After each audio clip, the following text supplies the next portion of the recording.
Olá, meus queridos. Esse é o primeiro vídeo sobre a Reforma Protestante. Apenas uma breve introdução, porque eu falarei nos próximos vídeos sobre as 5 solas da Reforma, né? E eu quero dizer-lhes que no século XVI houve um movimento chamado renascentista que promoveu uma revolução cultural, econômica, política e também filosófica. E tudo isso contribuiu fortemente para a Reforma Protestante acontecer. Entretanto, o protestantismo foi fundamentalmente um movimento restaurador das convicções que haviam sido abandonadas e distorcidas pela igreja medieval. Eu vejo nisso um reger de Deus, que buscou trazer um retorno às verdades bíblicas vivenciadas pela igreja do primeiro século. O grande nome da reforma, você deve saber, foi Martim Lutero. E no dia de 31 de outubro de 1517, ele afixou à porta da Catedral de Wittenberg as suas 95 teses. A intenção de Lutero era convidar a comunidade para debater sobre os desvios implementados pela Igreja Romana. Logo, uma dessas cópias, era natural que assim acontecesse, chegou a Roma e a situação se agravou muitíssimo para Lutero. A Reforma Protestante, portanto, ela surgiu no cristianismo, no século XVI. É bem verdade que antes vieram os pré-reformadores, mas esse movimento iniciou-se a partir de Martim Lutero, um monge agostiniano, professor de teologia, e ele estava insatisfeito com algumas práticas e questões teológicas defendidas pela Igreja Católica Apostólica Romana. E, sobretudo, ele estava insatisfeito com a venda, com as indulgências que eram comuns naquela época. A Igreja estava vendendo o perdão de pecados. O Papa Leão X, ele oferecia indulgências para aqueles que contribuíssem com dinheiro para a construção da Basílica de São Pedro. E tudo isso contribuiu para que Lutero, então, ele se manifestasse. Desta forma, Lutero elaborou um documento conhecido como as 95 teses e fixou à porta da Catedral de Wittenberg. As ideias de Lutero se espalharam rapidamente pela Europa e, nesse momento, a intenção de Lutero não era assim romper com a Igreja Católica. Ele queria apenas que houvesse uma reforma da Igreja. E o rompimento de Lutero com a Igreja só aconteceu quando ele foi excomungado pelo Papa, no ano de 1521. No ano de 1521 foi publicada, então, a chamada Bula Papal da excomunhão de Lutero. Naquele mesmo ano, ele havia participado da Dieta de Worms.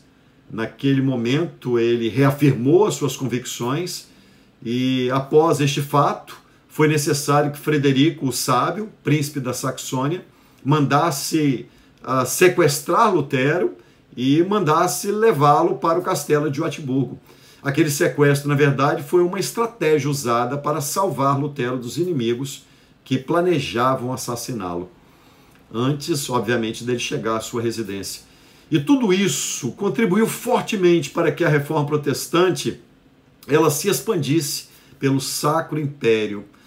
Lutero permaneceu no castelo de Wartburgo pelo período de aproximadamente 1 ano, e foi exatamente nessa época que ele, o grande reformador, compôs o hino Castelo Forte é o Nosso Deus.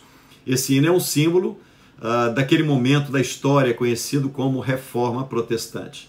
Pois bem, eu quero lembrar a você que antes de Lutero, John Wycliffe, professor da faculdade de Oxford, já havia traduzido a Bíblia da versão Vulgata para o inglês, isso no século XIV. Porém, os efeitos do trabalho de Wycliffe ficaram restritos à Europa por conta das dificuldades de reprodução manual do livro. A ciência trouxe no ano de 1439 apenas, através de Johannes Gutenberg, inventor da prensa com tipos móveis mais resistentes, a possibilidade de que as Bíblias fossem impressas e assim difundidas pelo mundo inteiro. Lutero define um avanço como a melhor das invenções de Deus. Este instrumento divino, obviamente, revitalizou a vida cristã de muitos, que estava tão romanizada e tão paganizada. A Igreja Romana era, naquele período, a maior autoridade da Europa Ocidental e detinha um poder imenso, um poder extraordinário. uma vez que ela era dona de terras e riquezas gigantescas. A Reforma Protestante, ela teve causas relacionadas a aspectos políticos, econômicos e teológicos, além, obviamente, da corrupção existente na igreja, que Lutero denunciava. Pois bem, vamos lá, os interesses políticos, vamos a eles. A autoridade do Papa impunha-se além do campo religioso, alcançando o campo político. Os reis da Europa tinham seu poder sustentado pela autoridade da igreja. Era praticamente impossível naquela época manter-se no comando, né, no poder, um rei manter-se no poder sem a aprovação do Papa. Portanto, a igreja católica ela possuía o monopólio da vida política. Os nobres, eles viram na reforma uma possibilidade de romper com aquele vínculo, né, com a autoridade, com o Papa.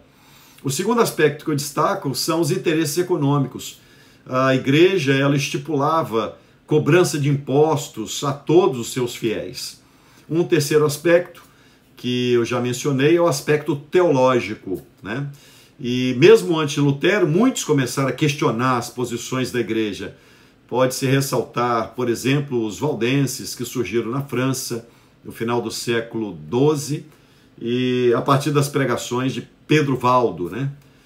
O fato é que Martim Lutero defendia basicamente que a Bíblia era a única referência para os fiéis e que as pessoas conseguiriam ser salvas sem a mediação de intermediários e sem precisar de indulgências. A base teológica de Lutero, né, na verdade Lutero baseava-se em um versículo, né? Foi isso que moveu toda aquela operação do poder de Deus na vida de Lutero. O justo viverá pela fé. Lutero passou a defender a ideia de que não eram as boas ações que salvariam uma pessoa, e sim, obviamente, a fé. Então, a construção teológica que foi iniciada por Martim Lutero deu, na verdade, origem a um princípio conhecido como as 5 solas. E é exatamente deste princípio que eu falarei nos próximos vídeos. Então, vamos a eles. Sola fide, somente a fé. Sola Escritura, somente a Escritura. Solus Christus, somente Cristo. Sola Gratia, somente a graça. E soli Deo Glória, isto é, glória somente a Deus. Pois bem, eu falarei então nos próximos vídeos sobre as 5 solas. Eu creio que vai ser interessante porque é muito importante você ter esse embasamento. Eu lembro a você que John Hus era chamado de o pequeno ganso de Deus. No livro sobre Lutero, disseram, está escrito, né? Assar o ganso agora, mas em 100 anos ouvirão um cisne cantar e terão que aguentá-lo. Foi as palavras de John Hus. A Reforma Protestante do século XVI, na verdade, irmãos, foi o maior evento da história da igreja após o Pentecostes. A Reforma Protestante teve como primeiro movimento contestar a autoridade da igreja romana. E foi um retorno, obviamente, às verdades bíblicas abandonadas pela igreja. A Reforma, ela contestava a autoridade da igreja romana. Haja vista no período medieval, a igreja romana determinava a forma de vida cristã, o verdadeiro sentido das escrituras, isto é, era a igreja que chancelava a escritura. Então, se alguém desejasse entender a escritura, era a igreja romana que dizia o que significava, né? Portanto, a igreja estava acima das escrituras. Os reformadores entenderam e entendiam que somente o Espírito Santo pode dar entendimento às pessoas sobre as Escrituras, isto é, o livre acesso às Escrituras, o livre exame das Escrituras. Então, essas verdades sintetizadas ali na Reforma Protestante, na chamada 5 solas, sola Escritura, conforme disse, sola fide, sola gratia, solus Christus e soli Deo Glória. A sola Escritura, na verdade, está ligada a um confronto de autoridade. Só um spray de cada uma dessas solas. Na verdade, confrontava a autoridade da liderança da igreja. A Bíblia é a autoridade máxima sobre todos os assuntos. Não é a Bíblia mais a tradição, não é a Bíblia mais dogmas, é simplesmente a Bíblia. Isso significa a suficiência das Escrituras, isto é, nada pode ser acrescentado às Escrituras. O cânon está fechado, gente. Nenhuma liderança de nenhuma igreja pode inventar ou acrescentar nada, ainda que sob o pretexto de dizer que foi uma revelação de Deus. Eu lembro que está escrito em 1 Coríntios 4:6, não vão além do que está escrito. Não ir além do que está escrito. A Bíblia é o livro dos livros, a Bíblia é inerrante, a Bíblia é infalível, a Bíblia é suficiente. Tudo o que a igreja precisa conhecer de Deus e da salvação está aqui, está na Bíblia. A Bíblia é a palavra de Deus, queridos. A Bíblia é a boca de Deus, a Bíblia é Deus falando conosco. A Bíblia é Deus comunicando ao homem o seu plano de redenção. A Bíblia é o livro mais lido, mais traduzido, mais estudado, mais publicado, mais comentado, mas também o livro mais afrontado. Ela tem aproximadamente 40 escritores, mas um que inspirou todos eles.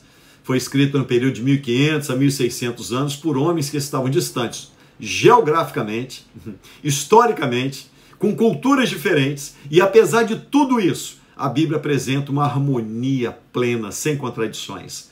Ela não precisa de upgrade, ela não caduca, porque a mente que inspirou é a mente de Deus, isso é, foi Deus que inspirou os homens para escrevê-la.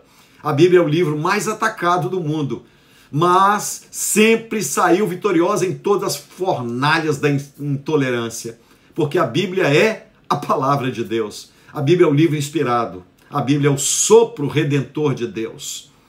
E a Bíblia traz, irmãos queridos, o registro dos atos salvadores de Deus. É Deus quem zela pela sua palavra. A Bíblia é o livro que conta a história da redenção, sob a perspectiva de Deus, que se divide em 4 etapas. Aprenda, para não esquecer. Criação, queda, redenção e consumação. Ok? Criação, queda, redenção e consumação. O assunto da Bíblia é Jesus. Jesus é o centro. O objetivo da Bíblia é a salvação do homem, a salvação do pecador. O Antigo Testamento aponta para o nascimento do Messias, enquanto o Novo Testamento inicia com a descrição da encarnação do Verbo de Deus e, obviamente, a sua obra redentora, a sua morte, a sua ressurreição. Portanto, a Bíblia tem um poder intrínseco. Por isso você precisa ler a Bíblia. É necessário que você leia a Bíblia, é necessário que você se esmere em conhecer a palavra de Deus. Quando você examina esse livro também examina você. Quando você lê a Bíblia também te lê. A Bíblia é como espelho, onde nós passamos a enxergar quem nós somos e quão poderoso é o nosso Deus. A Bíblia é o alicerce das civilizações. Ela mostra o valor da mulher, o valor da criança, o valor do idoso, o valor da família, o valor das relações. A Bíblia é o livro que rege todas as coisas. A Bíblia tem poder de transformar ébrios em pessoas sóbrias, assassinos em pessoas pacíficas. A Bíblia é o livro poderoso, é a voz de Deus que tira um homem da sarjeta e coloca ele no mais alto topo elevado, na pirâmide social. A Bíblia diz que feliz é a nação que se rende à Sagrada Escritura. Lembro-me de Agostinho de Hipona, as palavras dele, o Novo Testamento está latente, né? E no Antigo Testamento, né, está latente, no Novo Testamento está patente. Então, isso é maravilhoso, isto é, o Antigo Testamento é a sombra, o Novo Testamento é a realidade. A primeira carta aos Coríntios, capítulo 4, verso 6, diz que nós não podemos ir além do que está escrito. Também Gálatas, no capítulo 1, verso 6 a 10, diz, não aceite outro evangelho. Paulo chega a dizer, se um anjo descer do céu e pregar outro evangelho, seja anátema. Se eu mesmo pregar outro evangelho, seja anátema. A palavra de Deus é espada que penetra, é martelo que esmiuça, é água que limpa, é vinho que embriaga, é bálsamo que cura, é escudo que protege, é lâmpada para os pés e luz para o nosso caminho. Que a palavra de Deus norteie a sua vida e que você zele e vele por esta santa palavra e se alimente dela, porque é através da palavra que nós conhecemos o Deus da Bíblia. Se não for a palavra, nós jamais conheceremos quem é Deus. Conhecer Deus, a maneira como muitas igrejas estão levando os crentes a conhecerem, não é o Deus da Bíblia. Porque conhecer o Deus da Bíblia sem se utilizar da Bíblia, isso não tem cabimento, né? Isso beira a insanidade, levar as pessoas a conhecerem um outro Deus, que não é o Deus da Bíblia. A Bíblia revela quem é Deus, e a Bíblia nos mostra também quem nós somos, quão miseráveis somos, quão santo, poderoso, justo e perfeito é o nosso Deus, quão glorioso é o Deus da Bíblia. E nós só podemos ter a palavra, nós só podemos ter o Deus da palavra se antes nós tivermos a palavra de Deus. Portanto, leia a Bíblia e compreenda o valor da reforma protestante, porque eu creio que nós estamos vivendo um tempo em que é necessária uma reforma. As pessoas se desviaram. A Bíblia já não é mais a única regra de fé e prática para muitos locais que ainda são chamados de igrejas, né? Mas para a igreja que é saudável, esta igreja tem a Bíblia como a única regra de fé e prática. E para nós, ela é a maior autoridade, acima de todas as coisas, acima de qualquer pastor, acima de qualquer líder. A Bíblia é a maior autoridade que rege a igreja do Senhor Jesus Cristo. Que Deus te abençoe. Forte abraço. Eu espero que você tenha gostado. E se você gostou desse vídeo, encaminhe para os seus conhecidos. Amém? E fica atento, porque daqui por diante virão as 5 solas. 5 solas virão.